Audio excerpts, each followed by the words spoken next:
তেল গরম হয়ে গেছে, আমি ডালের বড়াগুলো ছেড়ে দিচ্ছি।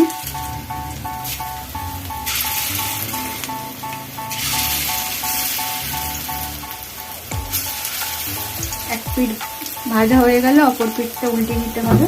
বন্ধুরা, ডাল পেঁয়াজ আমার একদিকে হালকা ভাজা হয়ে গেছে, আমি এবার উল্টিয়ে দেব।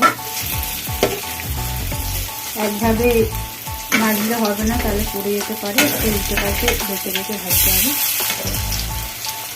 এইভাবে উল্টে দিলাম। বন্ধুরা, মসুর ডালে পেঁয়াজি দেখুন আমি উল্টে পাল্টে ভেজে নিয়েছিলাম। এই দেখুন লালচে লালচে ভাবে ভাজতে হবে, বেশি ভাজলে আবার পুড়ে যাবে, সেরকম ভাবে ভাজলে হবে না। একটু লালচে লালচে, দেখুন লালচে লালচে মতন আমি ভেজেছি, পুড়েও নেই আর লাল লাল দেখতে লাগছে, বেশ ভালোই লাগছে। চলুন তাহলে আমি তুলে নিচ্ছি, আর বাদ বাকি পেঁয়াজিগুলো, ডাল পেঁয়াজিগুলো আমি এইভাবেই ভেজে নেব।